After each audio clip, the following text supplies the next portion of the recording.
அனைவருக்கும் இனிமையான காலை வணக்கம். 2024ஆம் ஆண்டு ஜூன் மாதம் 10ஆம் தேதி திங்கட்கிழமை உங்களை ஸ்டார் தமிழின் நம் நாடு நிகழ்ச்சியில் சந்திப்பதில் மகிழ்ச்சியாக இருக்கின்றது. இன்றும் நம் நாடு நிகழ்ச்சியில் ஏராளமான பத்திரிகை செய்திகளோடு உங்களை சந்திக்க வந்திருக்கின்றேன். நேற்றைய தினம் முழுவதுமாக பேசப்பட்ட ஒரு விடயம், பாரதத்தின் பிரதமராக மூன்றாவது முறையாகவும் பதவி பிரமாணம் செய்து கொண்ட நரேந்திர மோடி அவர்கள் தொடர்பாக. எனவே நரேந்திர மோடி அவர்களது மூன்றாவது முறையாகவும் பிரதமராக பதவியேற்ற நிகழ்வுக்கு இலங்கை ஜனாதிபதி ரணில் விக்ரமசிங்க அவர்களும் கலந்து கொண்டு சிறப்பித்தார். பிரதான செய்தியாக வீரகேசரி பத்திரிகையை எடுத்துக்கொள்கின்றோம். மூன்றாவது தடவையாக பாரத பிரதமரானார் மோடி. கோலாகலமான பதவியேற்பு நிகழ்வில் ஜனாதிபதி ரணில் உட்பட தலைவர்கள் பங்கேற்பு. மூன்றாவது தடவையாக இந்தியாவின் பிரதமராக நரேந்திர மோடி நேற்று புதுடில்லியில் இந்திய ஜனாதிபதி திரௌபதி முர்மு முன்னிலையில் சத்திய பிரமாணம் செய்து பதவியேற்றுக் கொண்டார். மிகவும் கோலாகலமான முறையில் புதுடில்லியில் நடைபெற்ற இந்த பதவியேற்பு நிகழ்வில் இந்திய ஜனாதிபதி திரௌபதி முர்மு நரேந்திர மோடிக்கு பதவி பிரமாணம் செய்து வைத்தார். அத்துடன் நிகழ்வில் இந்தியாவின் புதிய அரசாங்கத்தின் அமைச்சர்களும் ஜனாதிபதி முன்னிலையில் சத்திய பிரமாணம் செய்து கொண்டனர். இந்த பதவியேற்பு நிகழ்வில் ஜனாதிபதி ரணில் விக்ரமசிங்க உட்பட சார்க் நாடுகளின் தலைவர்கள் மற்றும் பல்வேறு நாடுகளின் தலைவர்கள் பங்கேற்று பிரதமராக பதவியேற்ற நரேந்திர மோடிக்கு வாழ்த்துக்களை தெரிவித்தனர். மேலும் இந்திய அரசியல் கட்சிகளின் தலைவர்கள், பிரதிநிதிகள், நடிகர்கள், தொழிலதிபர்கள், அதிகாரிகள் உட்பட பல தரப்பினர் நிகழ்வில் கலந்து கொண்டதுடன் ஆயிரக்கணக்கான ஆதரவாளர்களும் பதவி பிரமாணம் நடைபெற்ற இடத்தில் திரண்டு பிரதமர் மோடிக்கு வாழ்த்துக்களை தெரிவித்தனர். உலகின் மிகப்பெரிய ஜனநாயக தேர்தலான இந்திய பாராளுமன்ற தேர்தலில் வெற்றி வாகை சூடிய நிலையில் மூன்றாவது முறையாக பாரத பிரதமராக நரேந்திர மோடி நேற்று மாலை 7:21 சுப நேரத்தில் பதவியேற்றுக் கொண்டார். இதற்கு ஆன உத்தியோகபூர்வ பிரம்மாண்ட நிகழ்வு பன்னாட்டு தலைவர்கள்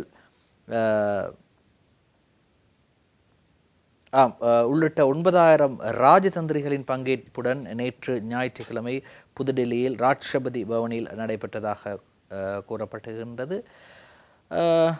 அமைச்சர்களாக யார் யாரெல்லாம் பதவியேற்றிருக்கின்றார்கள் என்றால், குறிப்பிடத்தக்க விடயத்தில் நிர்மலா சீதாராமன், அதே போன்று எஸ் ஜெய்சங்கர், மனோகர் லால் மற்றும் HD குமாரசுவாமி ஆகியோர் அமைச்சர்களாக நேற்றைய தினம் பதவி பிரமாணம் செய்து கொண்டார்கள். குறிப்பாக ராஜ்நாத் சிங், அமித்ஷா, நிதின் கட்கரி, அதே போன்று இந்த அரசாங்கம் அமைப்பதற்கு பக்கபலமாக இருந்த நிதிஷ்குமாருக்கும் அதே போன்று பதவி வழங்கப்பட்டிருப்பதாகவும் கூறப்படுகின்றது. சரி, இப்படி நேற்றைய தினம் மூன்றாவது தடவையாகவும் பாரத பிரதமர் நரேந்திர மோடி அவர்கள் பதவி பிரமாணம் செய்து கொண்டார். எனவே பல விடயங்களில், அதாவது எதிர்காலத்தில் நடக்கப் போகும் பல விடயங்களில் அவரது அரசாங்கத்துடன் ஒன்றிணைந்து செயற்படுவதற்கு இலங்கை தயாராக இருப்பதாக வாழ்த்து செய்திகளில் எமது நாட்டின் ஜனாதிபதி, பிரதமர், எதிர்க்கட்சி தலைவர் உள்ளிட்டோர் தெரிவித்திருந்தனர். ஆகவே இலங்கைக்கு முதலிடம் என்று மோடி அவர்கள் தெரிவிப்பு என்ற செய்தி வெளியாக இருக்கின்றது. இலங்கைக்கு முதலிடம், நேரில் வாழ்த்து கூறிய ரணிலிடம் மோடி தெரிவிப்பு. அயலகத்துக்கு முதலிடம் கொள்கையில் இலங்கை மிகவும் முக்கியமானதொரு பங்காளியாக உள்ளது என்றும் சகல பரிமாணங்களிலும் தொடர்புகளை மேம்படுத்துவதற்கான இருதரப்பு கூட்டு தொலைநோக்கை நனவாக்க ஆவலுடன் காத்திருப்பதாகவும் இந்திய பிரதமர் மோடி அறிவித்துள்ளார். மூன்றாவது தடவையாக பாரதத்தின் பிரதமராக நேற்று டெல்லியில் நரேந்திர மோடி பதவியேற்றதை அடுத்து இலங்கையின் சார்பில் வாழ்த்து தெரிவித்த ஜனாதிபதி ரணிலிடமே மேற்கண்டவாறு தெரிவித்துள்ளார் என்று வீரகேசரி பத்திரிகையில் வெளியாகி இருக்கின்றது. அனைத்து துறைசார் வளர்ச்சியிலும் இந்திய மக்களின் நம்பிக்கையை வெளிப்படுத்தும் வகையில் தேர்தல் வெற்றி அமைந்துள்ளது. இந்தியாவுடனான கூட்டுறவை மேலும் வலுப்படுத்த எதிர்பார்த்துள்ளதாக ஜனாதிபதி ரணில் விக்ரமசிங்க ராஷ்டிரபதி பவனில் பிரதமர் நரேந்திர மோடியிடம் குறிப்பிட்டார். இதற்கு பதிலளித்த இந்திய பிரதமர் மோடி, அயலகத்துக்கு முதலிடம் கொள்கையில் இலங்கை மிகவும் முக்கியமானதொரு பங்காளியாக உள்ளது என்று குறிப்பிட்டார். ஜனாதிபதி திரௌபதி முர்மு தலைமையில் அவரது உத்தியோகபூர்வ இல்லமான ராஷ்டிரபதி பவனில் நடைபெற்ற இந்த நிகழ்வில் சார்க் நாடுகளின் தலைவர்கள் உட்பட சுமார் 9,000 ராஜதந்திரிகள் பங்கேற்றனர் என்றும் அந்த செய்தி தொடர்கின்றது. அதே போன்று ஜனாதிபதி ரணில் விக்ரமசிங்க, அதே போன்று மாலைதீவு ஜனாதிபதி கலாநிதி முகமது முயிசு, அதே போன்று சீசல்ஸ் துணை ஜனாதிபதி அஹமத் ஹாஃபித் மற்றும் பங்களாதேஷ் பிரதமர் ஷேக் ஹசீனா மற்றும் மொரிசியஸ் பிரதமர் பிரவீந்த் குமார் ஜக்நாத் மற்றும் நேபாள் பிரதமர் புஷ்பக் கமால் தஹால் பிரச்சுண்டா மற்றும் பூட்டான் பிரதமர் ஷாரிங் டாப்கே ஆகியோர் இந்த நிகழ்வில் சிறப்பு விருந்தினர்களாக கலந்து கொண்டதாகவும் அந்த செய்தி தொடர்கின்றது. எனவே ஜனாதிபதி ரணில் விக்ரமசிங்க அவர்கள் கலந்து கொண்ட ஒரு புகைப்படமும் வெளியாகி இருக்கின்றது இன்றைய வீரகேசரி பத்திரிகையின் முன்பக்கத்திலே. டெல்லியில் நேற்று நடைபெற்ற பிரதமர் நரேந்திர மோடியின் பதவியேற்பு நிகழ்வில் சார்க் நாடுகளின் தலைவர்களுடன் ஜனாதிபதி ரணில் விக்ரமசிங்க பங்கேற்றிருந்த போது என்ற படமும் இன்றைய வீரகேசரி பத்திரிகையின் முன்பக்கத்திலே இடம் பிடித்திருக்கிறது. இப்படி இருக்கும்போது ஜனாதிபதி ரணில் விக்ரமசிங்கவுக்கு புதுடில்லியில் அமோக வரவேற்பு கிடைத்ததாக வீரகேசரி செய்தி வெளியிடுகிறது. புதுடில்லியில் ஜனாதிபதி ரணிலுக்கு அமோக வரவேற்பு. இந்தியாவின் பிரதமராக தொடர்ச்சியாக 3வது முறையாகவும் தெரிவு செய்யப்பட்டுள்ள நரேந்திர மோடியின் பதவியேற்பு விழாவில் பங்கேற்பதற்காக ஜனாதிபதி ரணில் விக்ரமசிங்க நேற்று ஞாயிற்றுக்கிழமை நண்பகல் இந்திரா காந்தி விமான நிலையத்தின் ஊடாக டெல்லி சென்றடைந்தார். இந்திய வெளிவிவகார அமைச்சரின் சார்பில் மேலதிக செயலாளர் பி குமரன் மற்றும் இலங்கைக்கான இந்திய உயர்ஸ்தானிகர் சந்தோஷ் ஜா, இந்து சமுத்திர வலய மேலதிக செயலாளர் புனித் அகர்வால் மற்றும் இந்தியாவுக்கான இலங்கை உயர்ஸ்தானிகர் ஷெனுகா செனிவிரட்ன ஆகியோர் ஜனாதிபதிக்கு விமான நிலையத்தில் மகத்தான வரவேற்பு அளித்ததோடு இந்திய கலாச்சாரத்தை பிரதிபலிக்கும் நடன நிகழ்ச்சியும் இடம்பெற்றது. இந்திய பிரதமரின் பதவி பிரமாண நிகழ்வு நேற்று புதுடில்லியில் உள்ள ராஷ்டிரபதி பவனில் இந்திய ஜனாதிபதி திரௌபதி முர்மு முன்னிலையில் நடைபெற்றது. இந்நிலையில் ஜனாதிபதி ரணில் விக்ரமசிங்க வருகை குறித்து இந்திய ஊடகங்கள் விசேட பிரசாரம் வழங்கியிருந்ததோடு தலைநகர் புதுடில்லியின் பிரதான சுற்றுவட்டங்களை சுற்றி இலங்கையின் ஜனாதிபதி மற்றும் பிரதமர் மோடியின் படங்கள் அடங்கிய பதாதைகள் காட்சிப்படுத்தப்பட்டிருந்ததையும் காணக்கூடியதாக இருந்ததாகவும் 7 கட்டங்களாக 44 நாட்கள் நடைபெற்ற மிகப்பெரிய ஜனநாயக தேர்தலாக கருதப்படும் இந்திய பொது தேர்தலில் பிரதமர் நரேந்திர மோடியின் கூட்டணி கட்சி வெற்றி பெற்று அந்த வெற்றி உறுதி செய்யப்பட்ட நிலையில் தேசிய ஜனநாயக கூட்டணியின் தலைவராக நரேந்திர மோடி உத்தியோகபூர்வமாக நியமிக்கப்பட்டார் என்று அந்த செய்தி தொடர்ந்து செல்கின்றது. சரி, இப்படி இருக்கும்போது நேற்றைய தினம் ஒரு கிளிநொச்சியில் ஒரு நிகழ்வு இடம்பெற்றது. அந்த நிகழ்வில் எதிர்க்கட்சி தலைவர் சஜித் பிரேமதாச கலந்து கொண்டு பேசும்போது சொன்னார், இந்த 13வது திருத்தம், ஏனென்றால் இந்த இந்தியாவை பற்றி பேசும்போதும் சரி, இந்தியாவுக்கும் எமக்குமான தொடர்புகளை பேசும்போதும் சரி, இந்த 13ஐ மறந்து நாங்கள் செல்ல முடியாது. காரணம், இந்தியாவால் உருவாக்கப்பட்ட ஒரு விடயம்தான் இந்த 13வது மாகாண சபைகளுக்கான அதிகாரங்கள் வழங்கப்பட வேண்டும் என்று இந்தியாவால் அழுத்தம் கொடுக்கப்பட்ட ஒரு திருத்தம். எனவே இந்த 13வது திருத்தத்தை அமுல்படுத்துவது தொடர்பாக சஜித் பிரேமதாச நேற்றைய தினம் கிளிநொச்சியில் வைத்து பேசும்போது ஒரு விடயத்தை சொல்கின்றார். இந்த 13ஐ கண்டு சிலர் ஓடுகின்றார்கள், இந்த 13ஐ பற்றி பேசும்போது சிலர் ஒளிந்து கொள்கின்றார்கள், இந்த 13ஐ பற்றி பேசும்போது சிலர் வேறு கதைகளை கதைக்கின்றார்கள். ஆனால் நான் 13வது திருத்தத்தை அமுல்படுத்த தயங்க மாட்டேன் என்று எதிர்க்கட்சி தலைவர் தெரிவிக்கிறார். 13வது திருத்தத்தை அமுல்படுத்த தயங்கேன், எதிர்க்கட்சி தலைவர் சஜித் பிரேமதாச அறிவிப்பு என்ற செய்தி இன்றைய வீரகேசரி பத்திரிகையிலே வெளியாகி இருக்கின்றது. அரசியலமைப்பின் 13வது திருத்தம் தொடர்பில் பேசுவதற்கு சிலர் அச்சமடைகின்றனர். ஆனால் நான் அதற்கு தயங்குபவன் அல்ல. ஐக்கிய மக்கள் சக்தி ஆட்சியில் 13வது திருத்தம் நிச்சயம் நடைமுறைப்படுத்தப்படும் என்று எதிர்க்கட்சி தலைவர் சஜித் பிரேமதாச உறுதியளித்தார். பிரபஞ்சம் தகவல் தொழில்நுட்ப வேலை திட்டத்தின் கீழ் கிளிநொச்சி பாரதி வித்யாலயத்திற்கு பாடசாலை உபகரணங்களை வழங்கி வைக்கும் நிகழ்வில் நேற்று ஞாயிற்றுக்கிழமை கலந்து கொண்டு உரையாற்றும் போது எதிர்க்கட்சி தலைவர் இவ்வாறு உறுதியளித்திருக்கின்றார். அங்கு தொடர்ந்து அவர் உரையாற்றுகையில் பல்வேறு தலைவர்கள் பல்வேறு காலகட்டங்களில் வெவ்வேறு வழிகளில் பொய்களை கூறிக்கொண்டிருக்கின்றனர். 13வது அரசியலமைப்பு திருத்தம் நடைமுறைப்படுத்தப்படும் என ஐக்கிய மக்கள் சக்தி தொடர்ந்தும் கூறி வருகிறது. சர்வதேச தொழிலாளர் தினத்தன்றும் அந்த உறுதிமொழி வழங்கப்பட்டது. அரசியலமைப்பில் உள்ள 13வது திருத்தம் நிச்சயமாக அமுல்படுத்தப்படும். வடக்கு கிழக்கு மாத்திரமின்றி 9 மாகாணங்களிலும் உள்ள மக்களுக்கு இந்த வாக்குறுதிகளை வழங்குகின்றேன். இதனை நடைமுறைப்படுத்த தயங்க போவதில்லை. இதன் மூலம் இப்பிரதேச மக்களின் அரசியல், மத, சமூக, கலாச்சார உரிமைகள் பாதுகாக்கப்படும். அடிப்படை உரிமைகள் என்ற அத்தியாயத்தில் அரசியல் மற்றும் சிவில் உரிமைகளை உள்ளடங்கியுள்ளன. ஆனால் ஐக்கிய மக்கள் சக்தி அரசாங்கத்தில் இந்த அத்தியாயத்தை விரிவுபடுத்தி இதில் பொருளாதார, சமூக, மத, சுகாதார, கல்வி உரிமைகள் வழங்கப்படும். 13வது திருத்தம் குறித்து பேசும்போது பல தலைவர்கள் ஆகாயத்தை பார்த்து கொண்டு கேட்காதது போல் பாசாங்கு செய்வர் அல்லது அது பற்றிய பேச்சை உதாசீனப்படுத்துவார்கள். ஒரு சிலர் அது தொடர்பில் பேசுவதற்கு அச்சப்படுகின்றனர். இவ்வாறு பெரும்பாலானோர் சந்தர்ப்பவாதிகளாக நடந்து கொண்டாலும் நாம் இவ்விடயத்தில் நேர்மையாகவே நடந்து கொள்கின்றோம். எனவே எவ்வித பேதமும் இன்றி நாட்டை கட்டியெழுப்ப ஒன்றிணையுமாறு அனைவருக்கும் அழைப்பு விடுக்கின்றேன். பல்வேறு அரசியல்வாதிகள் வடக்கிற்கு வந்து அரசாங்கத்தின் வளங்களை பகிர்ந்தளித்தாலும் பல்வேறு நன்கொடையாளர்கள் வழங்கிய உதவிகளையே நான் வழங்கி வருகின்றேன். எதிர்க்கட்சியில் உள்ள ஏனைய கட்சிகள் பணியாற்றாது இருந்தாலும் நானும் எனது குழுவும் மக்களுக்கு சேவையாற்றி வருகின்றோம் என்று சஜித் பிரேமதாச கிளிநொச்சியிலே வைத்து தெரிவித்திருக்கின்றார். 13 திருத்தத்தை எப்படியாவது அமுல்படுத்துவேன் என்று கூறியிருக்கின்றார். இது போன்று ஏராளமான தலைவர்கள் எங்களுக்கு கூறியிருக்கின்றார்கள். ஆனால் அவர்கள் கூறியது போன்று இல்லை. நான் சஜித் பிரேமதாஸ் அவர்கள் கண்டிப்பாக இந்த 13ஐ அமுல்படுத்துவேன் என்று கூறியிருக்கின்றார். சரி, பொறுத்திருந்து பார்ப்போம். சரி, இவர் 13ஐ அமுல்படுத்த தயங்க மாட்டேன் என்று கூறும்போது இன்னும் ஒருவர் கூறுகின்றார், நாட்டில் மாற்றத்தை ஏற்படுத்த வேண்டும் என்று. நாட்டில் மாற்றத்தை ஏற்படுத்த வேண்டும். அனுரகுமார திசாநாயக்க தெரிவிப்பு. எமது நாடு ஊழல்வாதிகளாலும் குற்றவாளிகளதும் பிடிக்குள் சிக்கியுள்ளது. அனைத்து குற்றவாளிகளின் பின்புலத்திலும் அரசியல்வாதிகள் தலையீடு உள்ளது. இதன் காரணமாகவே இன்றும் கூட பல உண்மைகள் மறைக்கப்பட்டுள்ளன. நாட்டின் சட்டத்தின் முன் அனைவரும் சமமாவர்.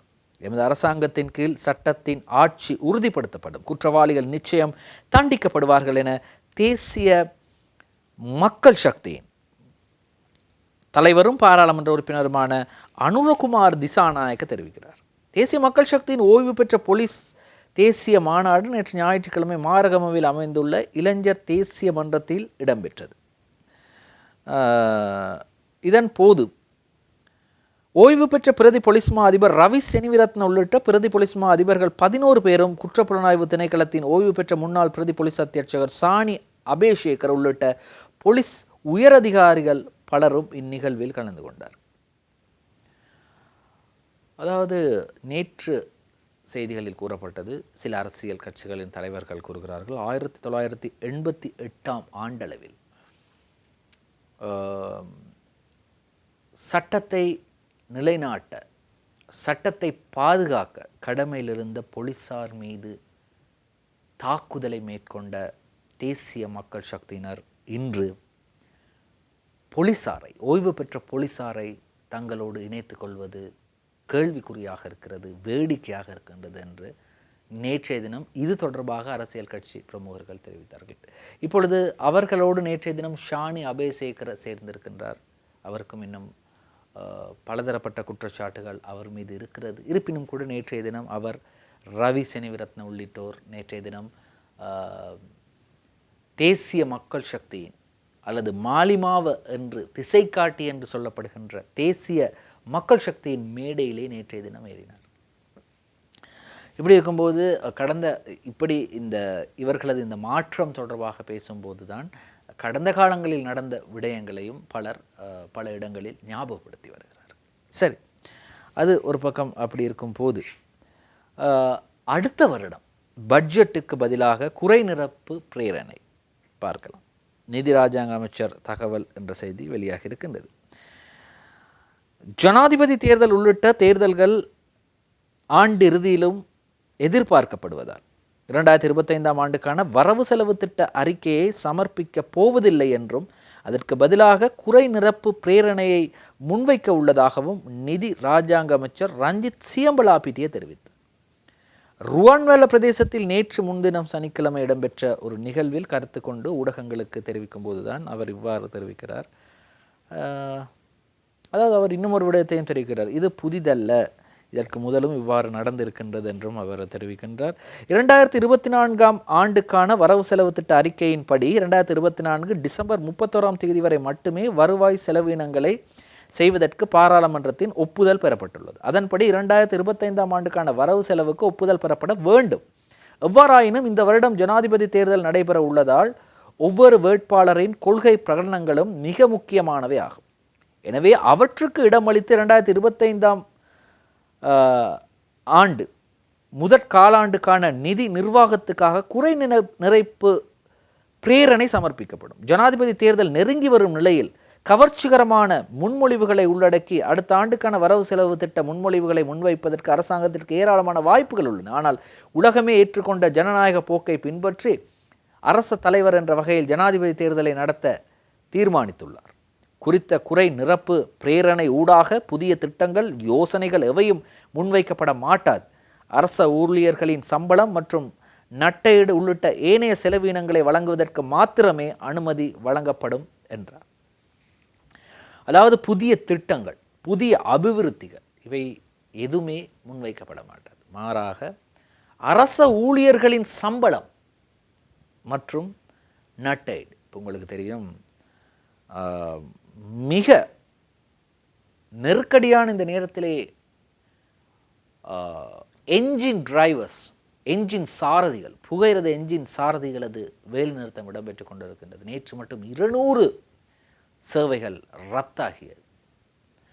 இப்படி இருக்கும்போது இன்னும் ஏராளமான செய்திகளை உங்களுக்காக அறிய தருவதற்கு நாம் தயாராக இருக்கின்றோம்.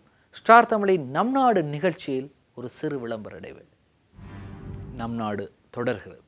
சரி, சம்பள அதிகரிப்பு வேண்டும், பதவி உயர்வு வேண்டும். நீண்ட நாட்களாக நாம் சேவையில் இருக்கின்றோம். பதவி உயர்வு வேண்டும். புதிதாக சாரதிகளை சேர்த்து கொள்ள வேண்டும். இவைதான் அவர்களுடைய பிரதான பிரச்சனையாக இருக்கின்றது அல்லது பிரதான கோரிக்கைகளாக இருக்கின்றது. 450 புகையிரத என்ஜின் சாரதிகள் அல்லது என்ஜின் டிரைவர்ஸ் என்று கூறப்படுகின்ற புகையிரத சாரதிகள் தேவையாம் 450 பேர். ஆனால் இருப்பதோ 250 பேர். இப்படி இருக்கும் நிலையில் நேற்றைய தினம் புகையிரத திணைக்களம் அவசரமாக ஒரு முடிவை எடுத்தது.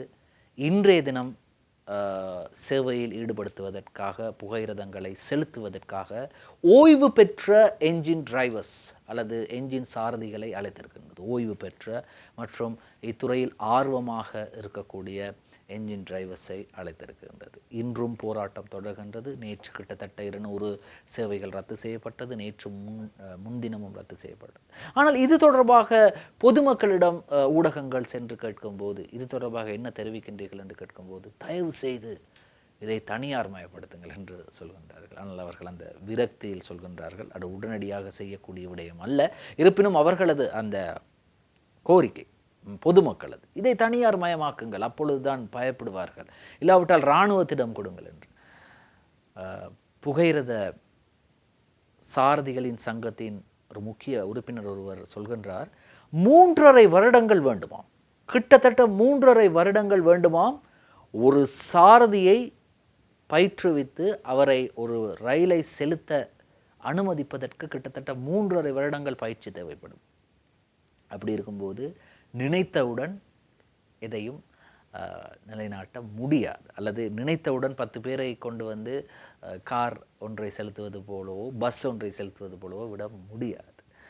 மிக மோசமான அனர்த்தம் ஒன்று இது இடம்பெற்றிருக்கின்றது. அது இறுதியிலே நான் சிங்கள பத்திரிகையில் வந்திருக்கின்றது. அதை நான் உங்களுக்கு அறிய தருகிறேன். அதற்கு முதல், ரயில் வேலை நிறுத்தம் மக்கள் பாதிப்பு என்று வீரகேசரி பத்திரிகையிலே செய்தி வெளியாக இருக்கின்றது. புகையிரத இயந்திர இயக்கவியல் பொறியியலாளர் சங்கத்தின் பணி புறக்கணிப்பால் நேற்றைய தினம் 50 அலுவலக புகையிரத சேவைகள் ரத்து செய்யப்பட்டன.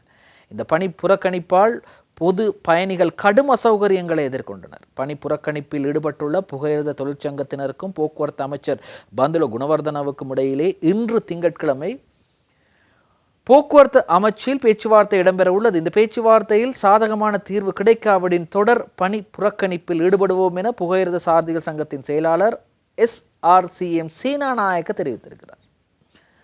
சேவைக்கு புதிதாக சாரதிகளை இணைத்துக் கொள்ளுமாறு வலியுறுத்தி போராட்டத்தில் ஈடுபடுகின்றோம். புதிய ஆட்சேர்ப்புகள் இல்லாத காரணத்தால் பதவி உயர்வு இடைநிறுத்தப்பட்டுள்ளது. எமது கோரிக்கைகளுக்கு தீர்வு வழங்காமல் சேவையிலிருந்து ஓய்வு பெற்ற சாரதிகளை ஒப்பந்த அடிப்படையில் மீண்டும் சேவையில் இணைத்துக் கொள்ள போக்குவரத்து அமைச்சு அவதானம் செலுத்தியுள்ளது.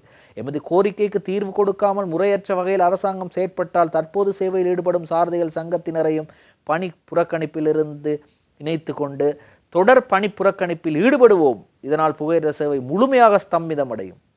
இவ்விடயம் தொடர்பாக புகையிரத திணைக்களத்தின் மேலதிக பொது முகாமையாளர் பெல்வத்தே குறிப்பிட்டிருக்கின்றார். நிறைய பேர் கேட்கலாம், என்னையா பஸ் இருக்குது தானே ஐயா, நீங்கள் பஸ்ஸில் வரலாம் தானே. சில பகுதிகள் இருக்கிறது, சில கிராமங்கள் இருக்கிறது, சில நகரங்கள் இருக்கின்றது. அந்த நகரங்களோடு அல்லது சில கிராமங்களோடு அந்த கிராமத்தில் வாழ்ந்து கொண்டிருக்கக்கூடிய மக்களோடு பேருந்தை அல்லது பேருந்து சேவையை இணைப்பது மிக கடினமான விடை. காரணம், சில பாதைகள் கரடு முரடான பாதைகள், சில கிராமங்களுக்கு பாதைகளே இல்லை, சில கிராமங்களுக்கு 2 அடி 3 அடி பாதைகள் இருக்கின்றது. அந்த பாதைகளோடு தான் மக்கள் அவர்களுடைய மோட்டார் சைக்கிள்லையோ அல்லது பைசிக்கிள் போன்றவற்றையோ பயன்படுத்தி வந்து இந்த புகையிரத நிலையத்திற்கு வந்து புகையிரதத்தை எடுக்கின்றார்கள்.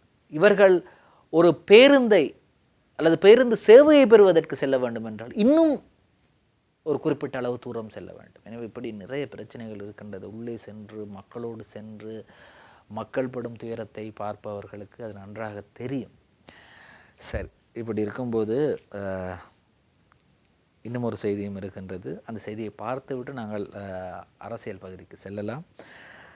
182 வாக்குகளை பெற்று ஐநாவின் பொருளாதார சமூக சபைக்கு தெரிவானது இலங்கை என்ற செய்தி வெளியாகி இருக்கின்றது.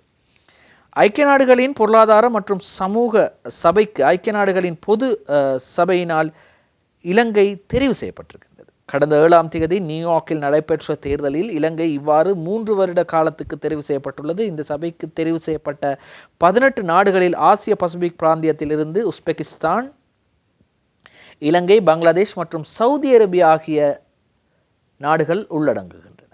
189 அங்கத்துவ நாடுகளில் இலங்கை 182 வாக்குகளை பெற்று இந்த ஐக்கிய நாடுகளின் பொருளாதார மற்றும் சமூக சபைக்கு தெரிவாகியது.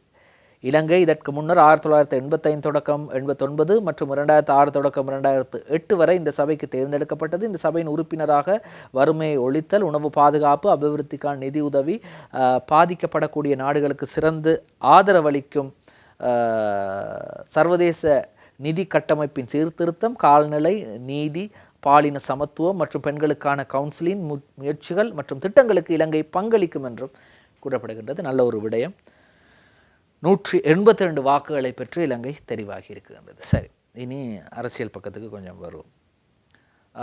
அரசியலில்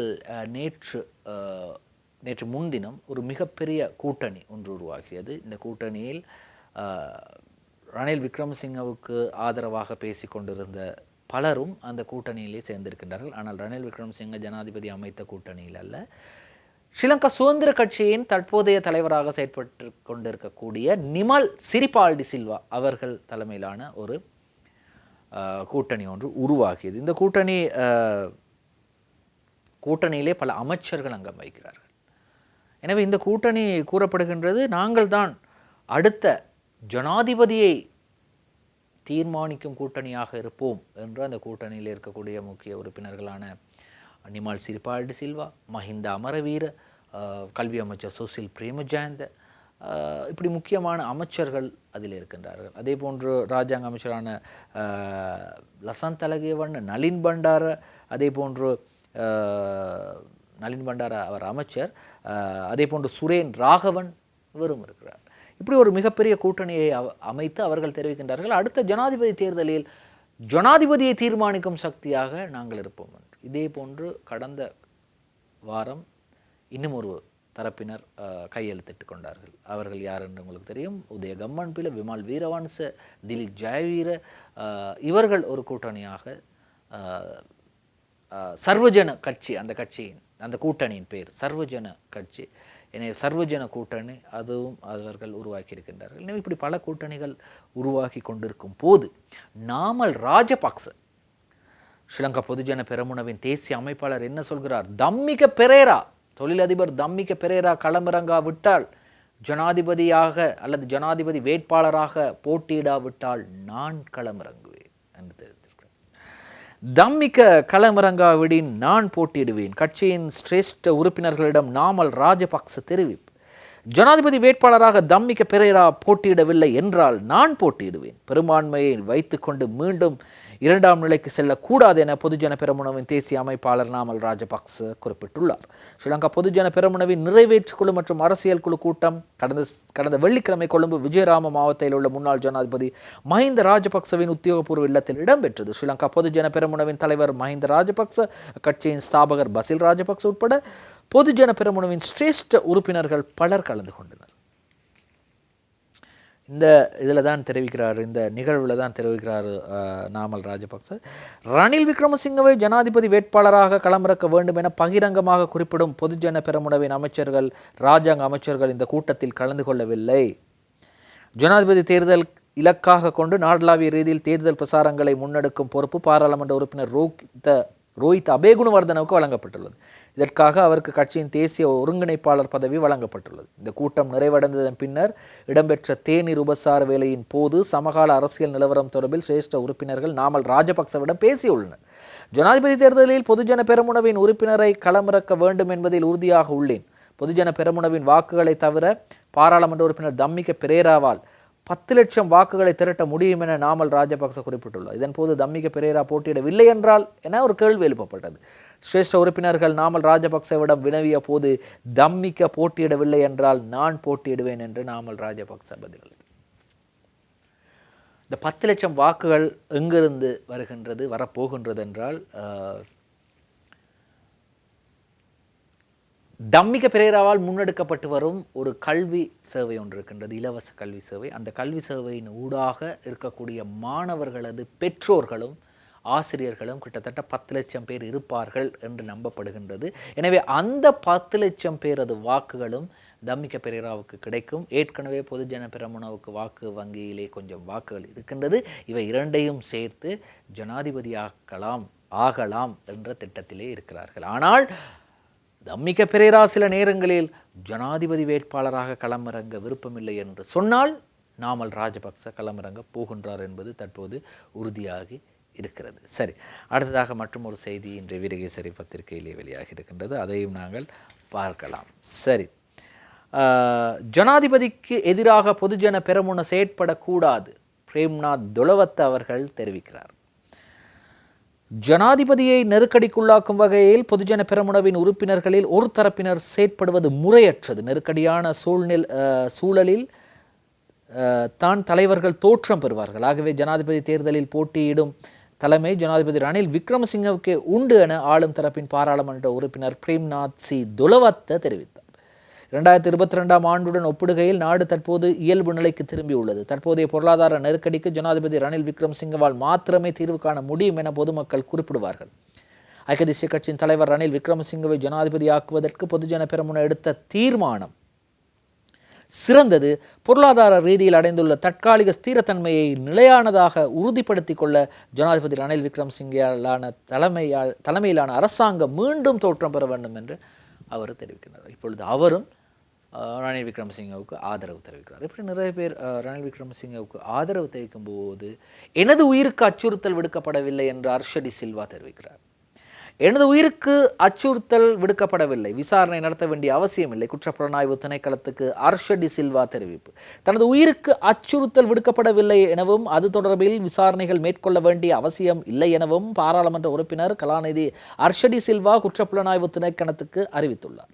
அத்துடன் பாராளுமன்றத்தில் தமக்குள்ளான சிறப்புரிமையை பயன்படுத்தி அந்த கருத்தை முன்வைத்துள்ளதாகவும் சபாநாயகர் தெரிவித்தார்.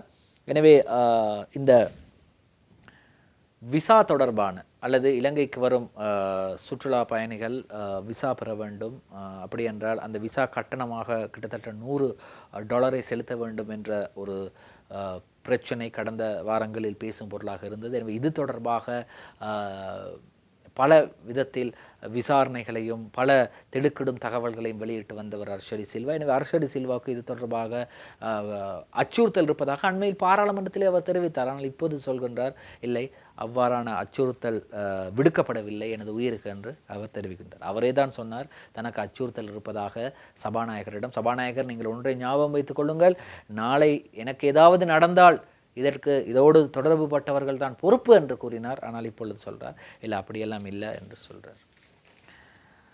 3 மாதங்களில் 207 HIV தொற்றாளர்கள் இலங்கையில் அடையாளம் காணப்பட்டிருக்கின்றார்கள். மிக ஒரு ஆபத்தான ஒரு விடயம் பார்க்கலாம். 3 மாதங்களில் மாத்திரம் 207 HIV தொற்றாளர்கள். தேசிய பாலியல் நோய் எய்ட்ஸ் தடுப்பு பிரிவு எச்சரிக்கை. நாடளாவிய ரீதியில் இவ்வருடத்தில் கடந்த 3 மாதங்களில் மாத்திரம் 207 புதிய HIV தொற்றாளர்கள் அடையாளம் காணப்பட்டுள்ளதாக தேசிய பாலியல் நோய் மற்றும் எய்ட்ஸ் தடுப்பு பிரிவு தெரிவித்து உள்ளது. சரி, அந்த செய்தியோடு அடுத்ததாக மற்றும் ஒரு செய்தியை பார்க்க போகின்றோம். பஸ் விபத்து. தினகரன் பத்திரிகையில் செய்தி வெளியாக இருக்கின்றது. பஸ் வண்டி விபத்தில் 13 மாணவர்கள் காயம். பாடசாலை மாணவர்கள் பயணித்த பஸ் வண்டி விபத்துக்குள்ளானதில் 13 பேர் காயங்களுடன் ஆஸ்பத்திரியில் அனுமதிக்கப்பட்டுள்ளதாக போலீசார் தெரிவித்துள்ளனர். வரக்காபுல பிரதேசத்தில் இந்த சம்பவம் இடம்பெற்றிருக்கின்றது. எனவே நேற்று காலை இவ்விபத்து இடம்பெற்றது. காயமடைந்தவர்களில் மாணவர்களும் அவர்களது பெற்றோர்களும் அடங்குகின்றார்கள் என்று அந்த செய்தி வெளியாகி இருக்கின்றது. ரத்தம்பே பகுதிக்கு கல்வி சுற்றுலா சென்ற மாலபே ராகுல வித்தியாலய மாணவர்கள் பயணித்த பஸ் வண்டி இவ்வாறு விபத்துக்குள்ளாகி இருக்கின்றது. இப்படி இருக்கும்போது யாழ்ப்பாணத்தில் ஒருவர் இருக்கின்றார். அவரை அனைவருக்கும் தெரியும். அவர் வேறொரு பெயர் இருக்கின்றது. அவர் தன்னை தியாகி என்று வைத்துக் கொள்வார். என்ன செய்வார்? கிழமைக்கு கிழமை, ஒவ்வொரு கிழமையும் ஒவ்வொரு கிழமையில் ஒரு நாள் வறுமை கோட்டிற்கு கீழ் உள்ள மக்களை சந்தித்து ஆளுக்கு 5000, 10,000, 15,000 வழங்குவார். இந்த சம்பவம் நடைபெற்ற தினம் போதிய அளவு மக்கள் அந்த பணத்தை பெற வரவில்லை என்ற கவலையில் தனது பாக்கெட்டில் இருந்து பணத்தை எடுத்து காலில் போட்டு மிதிக்கின்றார் இந்த தியாகி என்ற இந்த கோடீஸ்வரர். பார்க்கலாம். தமிழ் மிரர் பத்திரிகையில் தான் இந்த செய்தி வெளியாக இருக்கின்றது. 5000 ரூபாய் பணத்தாள்களை மிதிக்கும் நபர் என்று செய்தி வெளியாக இருக்கின்றது. இந்த வீடியோ மற்றும் செய்திகள் சமூக வலைத்தளங்களில் பரவலாக வந்திருந்தது. ஆனால் ஏனைய பத்திரிகைகளில் இந்த செய்திகளை காணவில்லை. ஆகவே தான் இந்த தமிழ் மிரர் பத்திரிகையிலே இந்த செய்திகளை நாங்கள் பார்க்கின்றோம். அதாவது யாழ்ப்பாணத்தில் நபர் ஒருவர் 5000 ரூபாய் தாள்களை, பெறுமதியான பணத்தாள்களை கீழே போட்டு 2 கால்களாலும் மிதிக்கும் காணொளி சமூக வலைத்தளங்களில் சில நாட்களுக்கு முன்பே இருந்தே பரவி வருகிறது.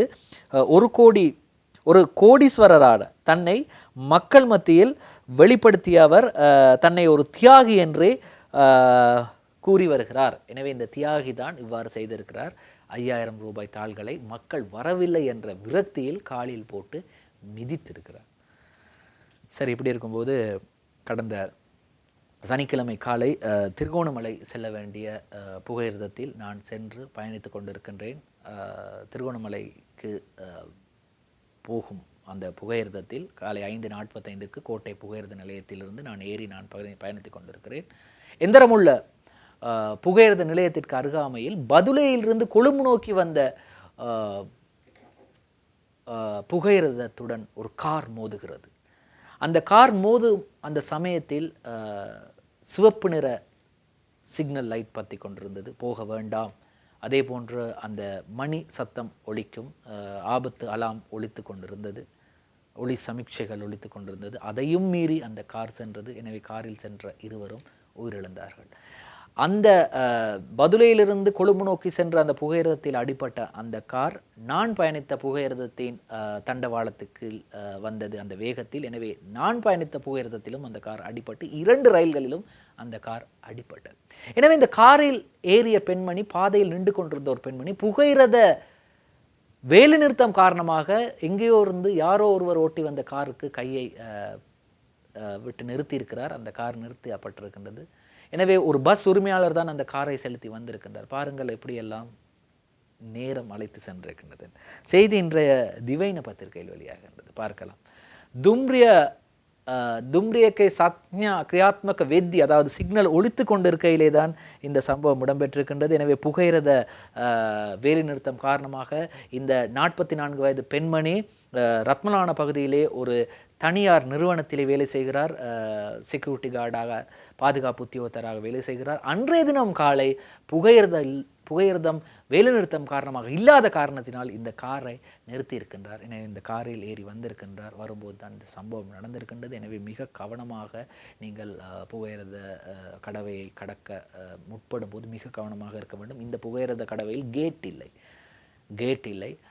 பலரும் கூறுகிறார்கள் பல சம்பவங்கள் இடம்பெற்றிருக்கின்றது, ஆனால் இன்னும் அதற்கான கேட் போடப்படவில்லை. சரி, இன்றும் ஏராளமான செய்திகளை உங்களுக்காக ஸ்டார் தமிழின் நம் நாடு நிகழ்ச்சியினூடாக கொண்டு வந்தோம். இன்றும் நம் நாடு நிகழ்ச்சியில் தயாரிப்பில் கவின்சான் உதவி இருந்தார். மற்றும் ஒரு ஸ்டார் தமிழின் நம் நாடு நிகழ்ச்சியில் உங்களை சந்திக்கும் வரை விடைபெறுகின்றோம். நன்றி, வணக்கம்.